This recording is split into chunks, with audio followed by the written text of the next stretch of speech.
What's going on, everyone? Yesterday, Kyrie Irving officially opted into his contract and says he's going to honor his fourth year with the Brooklyn Nets. But there are lots of reports that have came out today in regards to what the Nets are going to do with Kyrie Irving, and that a possible trade is not out of the realm of possibility.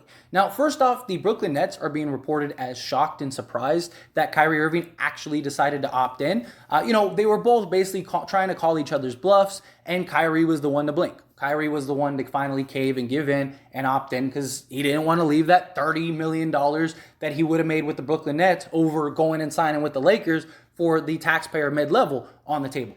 Makes a ton of sense. I don't blame him for not giving up that $30 million. Not just that, he lost $17 million last year plus a Nike shoe deal. He likely is in his best interest to go get that $30 million. But now that the Nets are kind of in this position to where they were kind of hoping, it seems like, that Kyrie would have left or that he would have opted in and been willing to be traded, there's a lot of things in the air of like what is still alive. Well, according to Brian Windhorst, that the Kyrie Irving to the Los Angeles Lakers isn't dead. He reported earlier today that the higher-ups in the Brooklyn Nets potentially want to still trade him and that the Lakers are still the destination that he would be traded to. Now, whether that means a Russell Westbrook for Kyrie Irving swap, I don't think that's going to happen unless Kevin Durant signs off on it. If Kevin Durant says, yeah, I'll play with Russ for a year. If not, his money falls off the books and we're good. We can go get another guy. Maybe that happens. But realistically, what will likely happen is there will be a third team involved that'll kind of just take on Westbrook, give assets to Brooklyn, and then the Lakers throw some assets, and then the Lakers end up with Kyrie Irving. So Lakers probably lose both their first-round picks, maybe lose THT, and then give up Westbrook, and then wherever the components fall is where they fall. That is likely the case if a Lakers trade for Kyrie Irving was to happen. But this also makes it much more likely because from day one, unless Kyrie really did sign that taxpayer mid-level, the only way the Lakers could trade for Kyrie Irving was he opted in. He had to opt in. If he didn't opt in, you had to do a sign and trade, which the Lakers can't do because they'd be hard capped. And you have three guys that are basically your entire cap. And so it just would make it impossible for the Lakers to fill out the rest of the roster.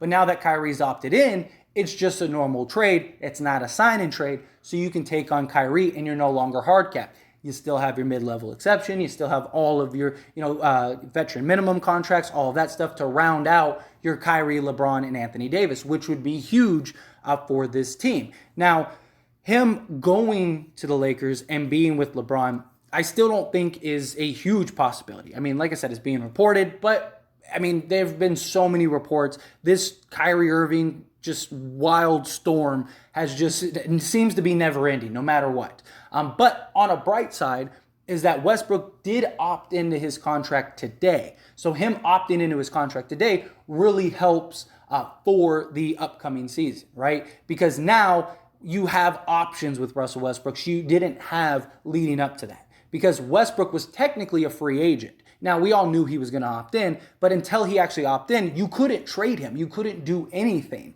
You couldn't even really explore possible options because what if Westbrook says, no, I'm not going there, and he, for whatever reason decides not to opt in or something like that? Now you're in trouble, So they needed to kind of play ball. Everything needed to fall in line, and all of the pieces have so far fallen in line, right? You got Russell Westbrook opted in, Kyrie opted in. Now you can potentially do the swap. You now can potentially do the trade if you need be. I don't think it's going to be a straight 1-for-1. It can't be a straight 1-for-1 because Westbrook makes so much more than Kyrie. So it's likely going to be like Kyrie and Joe Harris or Kyrie and Patty Mills, something along those lines and then you're swapping for, Russell Westbrook and maybe a first-round pick, something like that. That is very likely what this trade would entail. But I think that it's going to end up being a third team. A team like Detroit who has cap space that, maybe just wants to take on, Westbrook and then just buy him out or something. And maybe that's the route that they go and they're willing to do it to get like a THT and, some draft picks and stuff because they're a rebuilding team. Something along those lines could very well happen. I'm not saying that will happen. OKC, they were a big option for a while because they had all this cap space that they could absorb a player like Westbrook. The problem is that they've already absorbed some players into that cap space, and all of the rest of the money is unavailable come July 1st, I believe. So we're running out of options here for a third team unless the Nets are willing to take, like the Hornets trade, right? Where there's lots of talks about Rozier and Hayward for a Russell Westbrook because they want to clear off the cap. If Brooklyn is willing to take, maybe a first round from the Lakers, Hayward, and, Terry Rozier, or maybe they can work it out and maybe get like a PJ Washington or something like that. You have that go to the Brooklyn Nets. Brooklyn sends Kyrie to the Lakers. Westbrook goes to the Hornets, and then they can do whatever they want with Westbrook, whether they let him play, buy him out, whatever. The whole point is to clear cap space so they can sign guys like Miles Bridges and, LaMelo Ball. So I think that is probably going to be the best approach that they go with it. But at the end of the day, Kyrie, you never really know what's going to happen. Kyrie could still say he wants out. He could still go to the Nets and say, hey, I want you to trade me to the Lakers. I just think he had to opt in if that was going to happen. And I just think it's weird because there were reports that the Nets told Kyrie to go find a trade, go find a destination you want to go to, and then they'll trade him once he opts in. And then hours later, Kyrie Irving opts in. People might be thinking, well, Kyrie said that he wants to honor his 4th year and he wants to stay there with the Brooklyn Nets and all that stuff. He said that and more with the Boston Celtics, and weeks later, he was a Brooklyn Net. So his word means nothing. His word of this is the place I'm going to stay. This is the team I want to be a part of. All of that stuff. I'm here for the long haul. We've already seen him make those same promises and then immediately leave.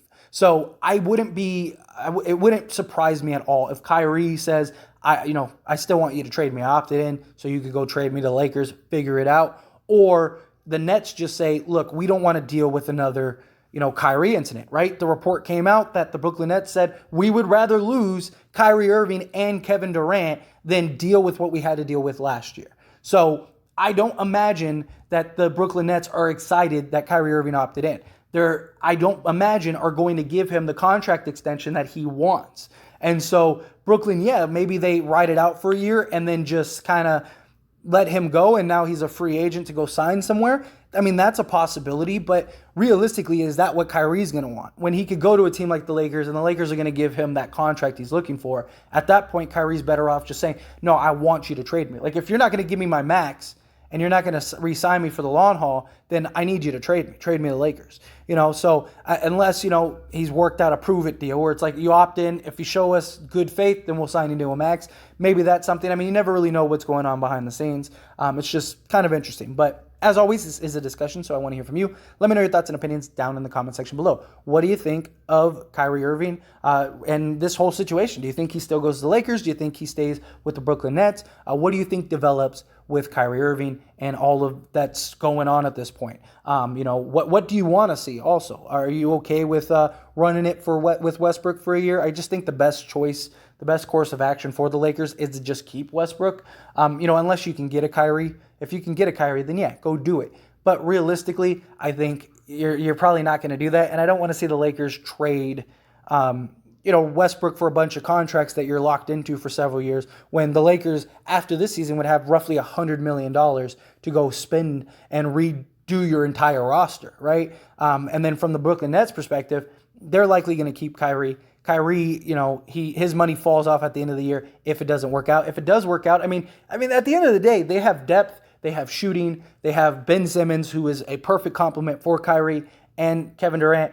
The concern is just, will Kyrie and Ben Simmons actually play and buy in? That's the problem. But I think if they do, this team is pretty scary.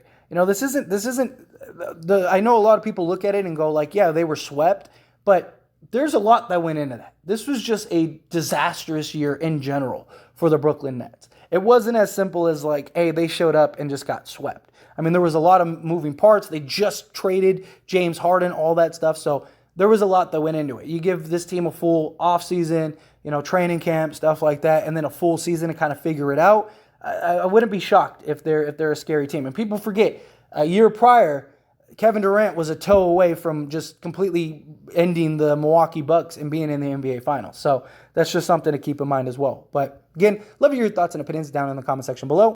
Quick little shameless plug, I did start As It Stands Lakers because I am a diehard Laker fan, and on this channel we talk everything from sports. Football season's coming up, we're going to be diving into some football. We talk everything, it's not just Lakers, but I am a Laker fan, so I love to give the ins and outs and updates and just have conversations with mutual Laker fans. So if you could, check out link in the description or in the comment section. Click the link, go over and subscribe to As It Stands Lakers. I will still talk all the big stuff here on this channel, but all the ins and outs and things like that with the Lakers, I will be doing those updates over there, so that way there is some separation. Some videos, like I said, the big videos, I will likely post on both places, but for the most part, I want that to be something completely different, where like every day we're just diving into Lakers and having fun discussions and conversations just like here on this channel. So head on over there, link in the description or the comment section, and go subscribe.